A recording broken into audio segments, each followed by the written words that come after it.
मन की शक्तियों का पूरा लाभ ले सके।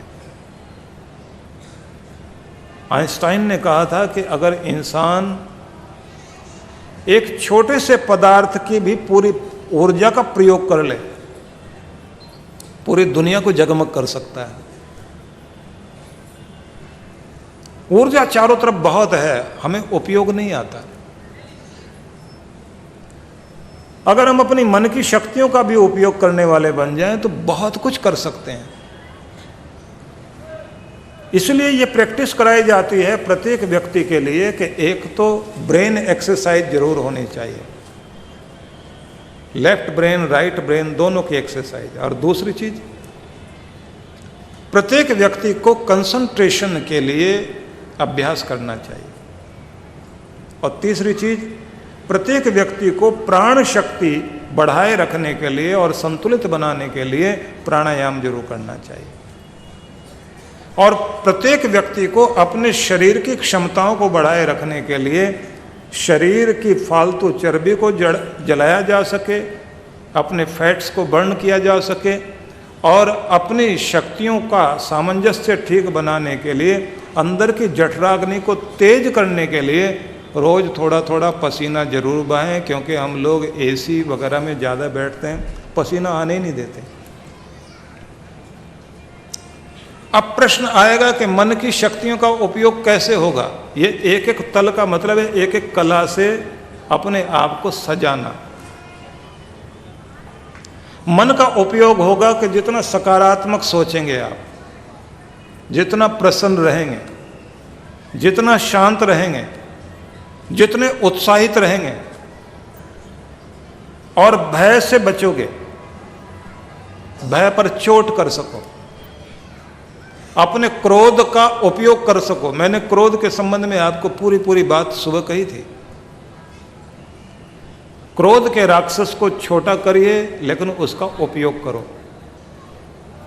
चाणक्य ने तो एक अजीब बात कही कि अगर तुम्हें गुस्सा भी आए तो तुम्हारा गुस्सा भी निरर्थक नहीं जाना चाहिए, बेकार नहीं होना चाहिए।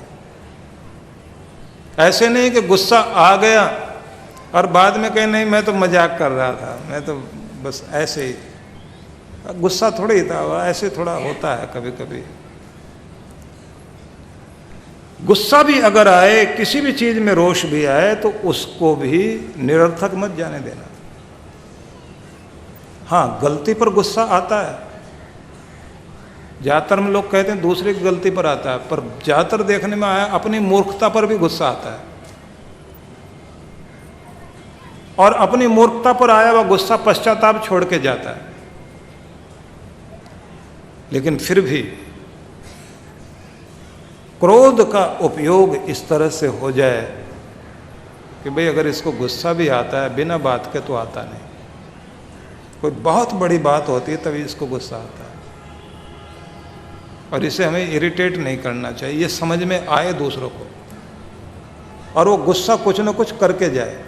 लेकिन ऐसा नहीं करना चाहिए कि वो राक्षस चांडाल बन जाए, अपना भी विनाश करे और घर का भी काम खराब कर जाए।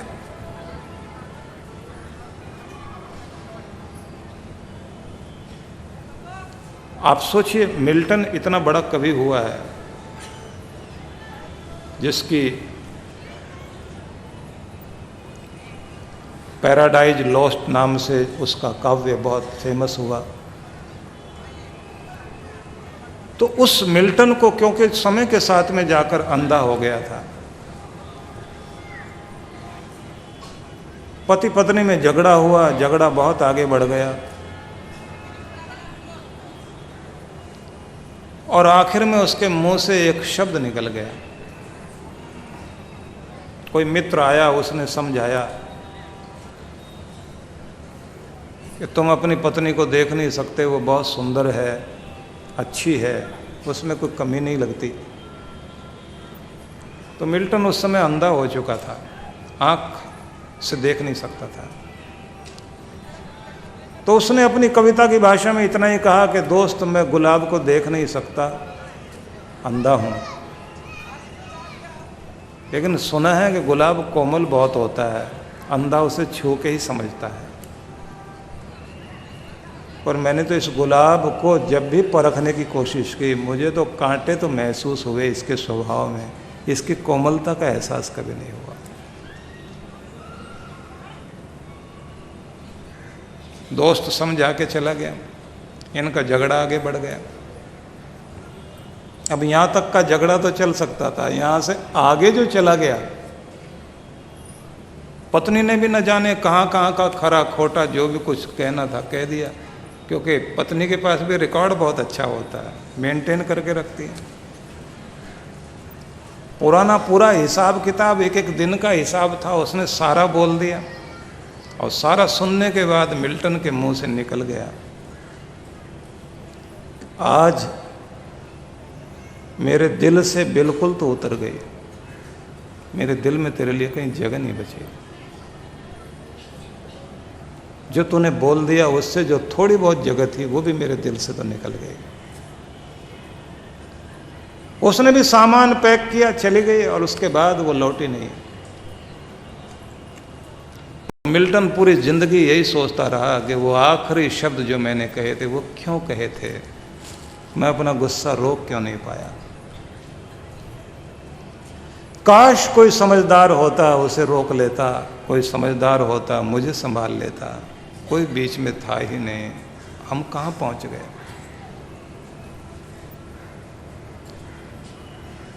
क्रोध का उपयोग किया जा सकता है, लेकिन ध्यान रखना, आग से खेलना और बिजली से खेलना आसान बात नहीं है। ये जल तो जाएगी लेकिन जला भी सकती है, नष्ट कर सकती है।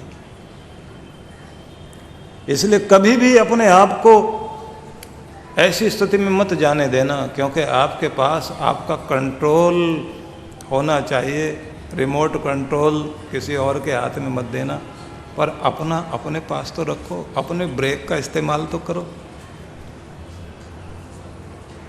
जहां बात इतनी बढ़ने लग जाए कि अब बात खतरनाक हो सकती है, गलती भले ही दूसरे की है, चुप हो जाना अच्छा, शांत हो जाना अच्छा। जितना शांत हो जाओगे उतना ठीक रहेगा। इन्हें कहना इसका बेस कम कर दें। जितने भी आप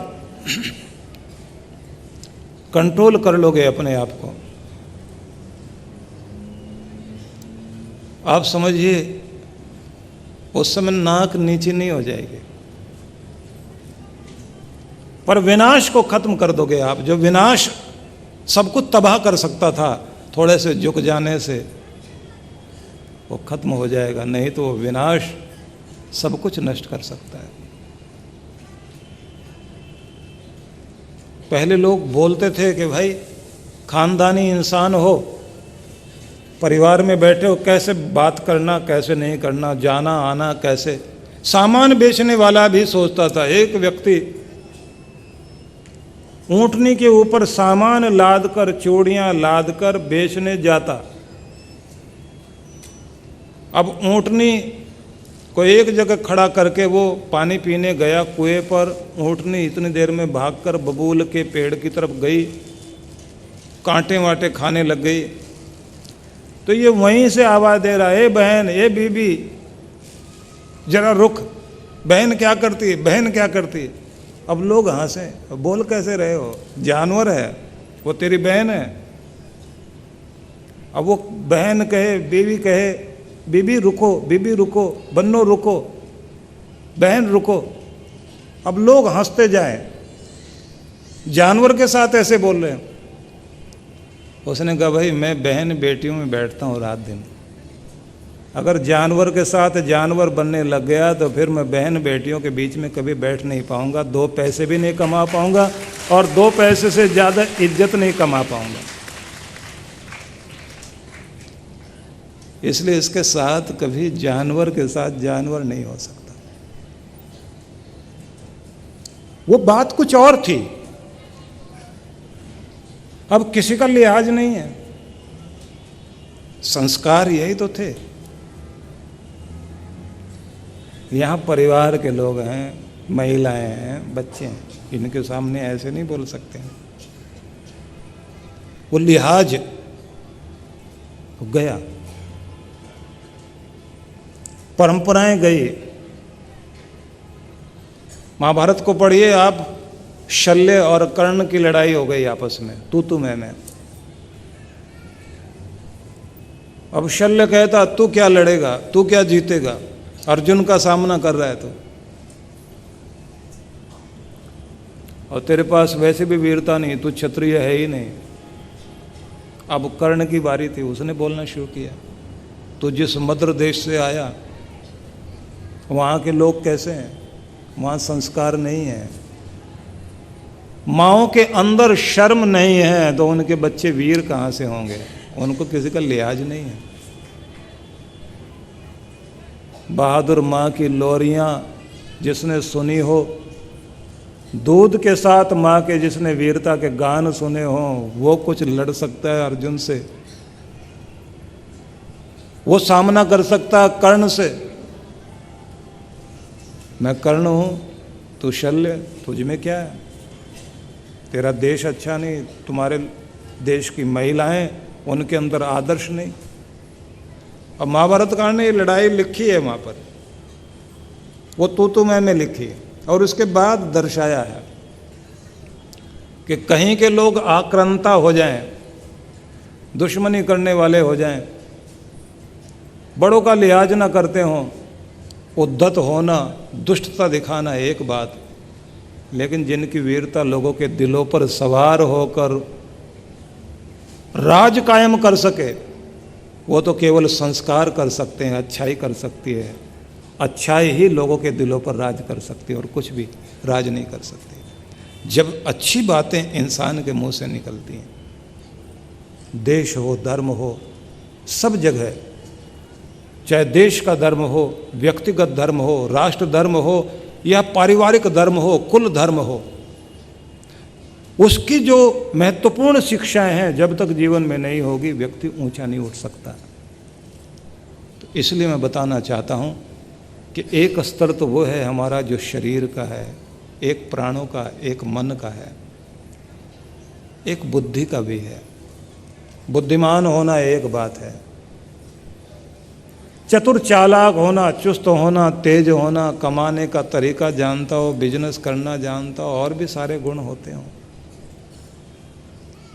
लेकिन आदमी के अंदर धर्म वाली बात ना हो तो समझना हो बुद्धिमान होना भी खतरनाक है। बड़े बड़े लोग बुद्धिमान दिखाई देते हैं दुनिया में, और आज ज़्यादा खतरा बुद्धिमानों से है, सीधे साधे लोगों से इतना खतरा नहीं है, कम पढ़े लिखों से खतरा नहीं है। बुद्धिमान व्यक्ति को सुसंस्कारी होना और धार्मिक होना या मानवता प्रेमी होना, ये बहुत जरूरी है। वो जब मानवता प्रेमी होता है तो फिर उसकी बुद्धि दुनिया में बहुत कुछ अच्छा करने के काम आती है। बंगाल में ही इतने बुद्धिमान व्यक्ति हुए, ईश्वरचंद विद्यासागर,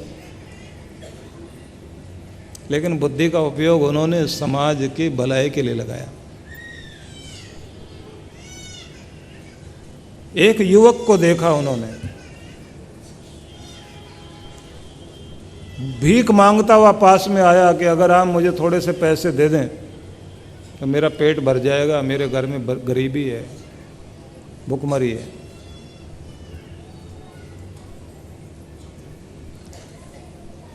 तो इन्होंने पूछा कितने पैसे दूं तुम्हारा पेट भर जाए, तुम्हारे परिवार का?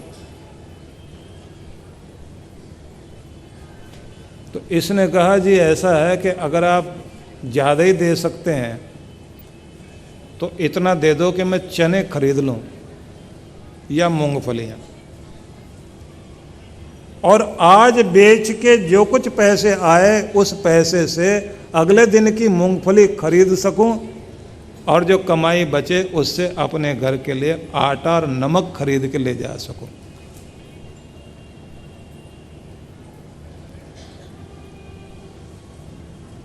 तो ईश्वरचंद विद्यासागर ने कहा मांगना आसान लगता है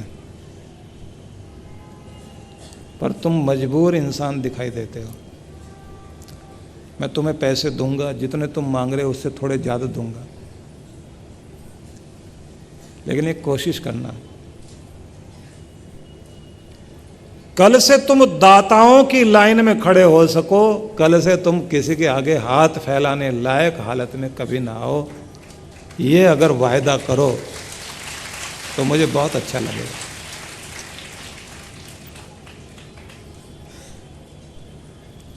उसने कहा जी बिल्कुल,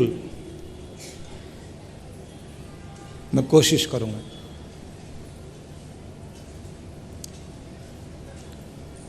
शायद बर्दवान रेलवे स्टेशन के पास की यह घटना थी। और उसके बाद कुछ सालों के बाद जब वो उधर आए तो एक युवक ने उनको आवाज दी कि आप इधर आइए। वो लेकर गए उनको अपनी दुकान के पास। वहीं पास में उसके फलों की दुकान थी स्टेशन के साथ। ईश्वरचंद विद्यासागर ने कहा मैंने पहचाना नहीं आप कौन है। बोले मैं वही हूँ जिसको आपने मूंगफली खरीदने के लिए पैसे दिए थे, और उस दिन के बाद अपना काम करते करते आज मैं इस स्थिति में आ गया हूँ। मेरी ये बहुत अच्छी सी दुकान है और आप जो है आज थोड़े से फल मेरे यहाँ से खा के जाओ। मैं आपके प्रति अपनी कृतज्ञता व्यक्त करना चाहता हूँ। तो अपने देवता का सम्मान करना चाहता था, तो अपने मेहनत की कमाई से सम्मान करना चाहता हूँ। ईश्वरचंद विद्यासागर ने कहा कि मैं कभी किसी की कोई चीज़ लेता नहीं हूँ, लेकिन आज तेरे हाथ के फल खाने की बहुत इच्छा है। फल खाए। जब चलने लगे वो युवक उनको छोड़ने के लिए आया तो उसने कहा जी मेरे लिए कोई आदेश, कोई हुक्म, कोई शिक्षा, कोई संदेश, कुछ कहना चाहें आप? इन्होंने गर्दन हिलाते रहे, नहीं कोई ऐसी बात नहीं। बोले कोई सीख देना चाहो तो?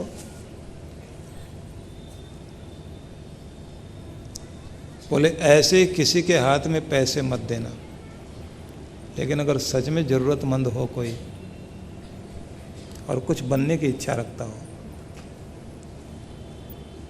तो फिर उसको देना, और उसे भी आगे चल कर के ये सिखा देना कि वो भी किसी मजबूर की सहायता करे, और ये क्रम जारी रहना चाहिए। यह एक मिशन मैं तुम्हें दे के जा रहा हूं, एक मशाल दे रहा हूं तुम्हें। अब वो चले गए और वो खड़ा देख रहा है, उन कदमों को याद कर रहा है जो कदम अभी चले जा रहे हैं। एक कोई आकर पूछता कौन था ये, तो ये कहता टार्च बेरर, मशाल वाहक, रोशनी देने वाला इंसान। मेरी जिंदगी में रोशनी करके गया है, अब मेरे अंदर का दिया जलाकर कहता है किसी और का दिया जलाने का मौका आए तो जरूर जलाना। ये बुद्धिमत्ता है। कमाई तो सब कर रहे हैं, सबके पास कुछ न कुछ है,